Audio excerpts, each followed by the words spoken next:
Well, these lovely conversations I have with these friends of mine are so enlightening, I have to say.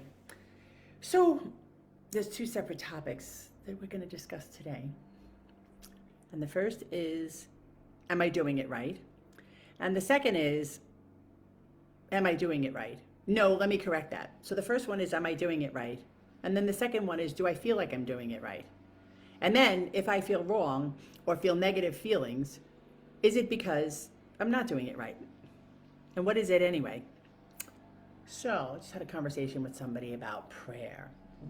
And it was like, there's these people and they do things a certain way and they have, like, for lack of a better word, rituals, right? So there are some people who are like, I pray on my knees and that's the way it is and it's the way it has to be for me and blah, blah, blah, blah, blah. Or I say these specific prayers or I do these specific rituals and that's a part of my ritual. And if I don't do that ritual, I'm sort of out of sorts. And then sometimes for others listening, there's this implication that, oh, I should be doing that too because that's the right way to do it, or they feel like they know what they're talking about, and I think I should do that too. And I definitely would agree that if you hear someone who sounds like they're happy and they're doing something, by all means, try it.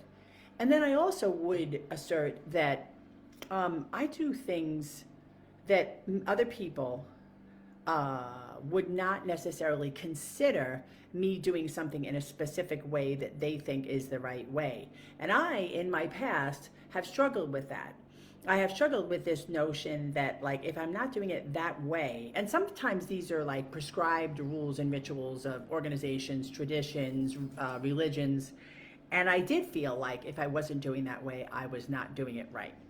And I've come to believe that, let's just even take the instance of prayer. Prayer to me is petition, and I'm sort of seeking to align myself with the powers that be that are greater than me, greater energies, conscious creation, Heavenly Father, God, if you will, big Mother Nature. And there's a bazillion ways I can do that. I can look at flowers, I can read a book, I can pause, I can breathe, I can feel my heartbeat, I can look in the face of a child, I can swim in the ocean, I could get on my knees, I could read an affirmation mantra book, I could, there's a million ways to delve into the realm of the spiritual. But here's the thing, I don't know how much it really matters to me what I'm doing externally, because that energy for me is inside and I'm walking around with it 24/7.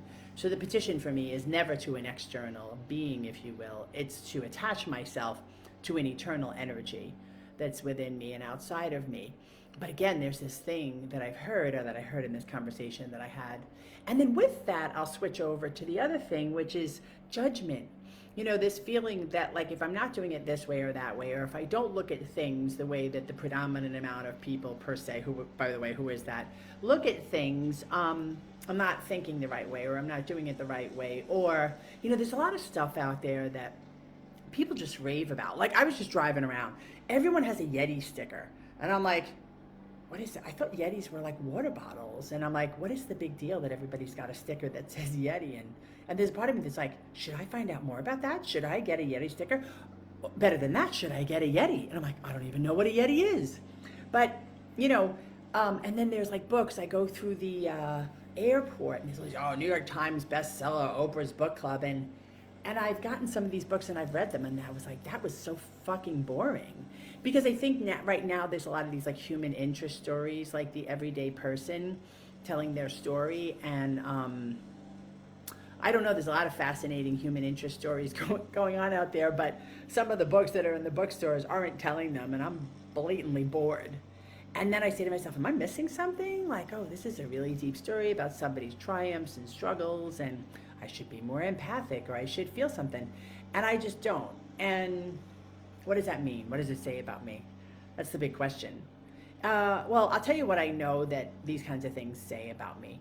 I look deeply in myself when I want information, about how I should be. And then I look around me secondarily, not first, to see how do other people act and do things that I want to repeat because I feel like that could help me be more of myself, right? And it takes a long time to switch the point of view from outward to inward. I feel like I already have what I want and need. I just need to tweak it to better move towards people. I need to tweak it to become more of the greatest vision of myself.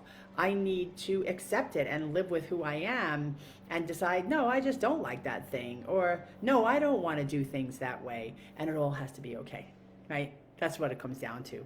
I sleep at night. I put my self-care first. I show up for the people that mean something to me, and I live one day at a time. So given that prescription, I'm able to handle anything that comes at me, including my own dark feelings. So I'm gonna keep doing that. Yeah. Ciao now.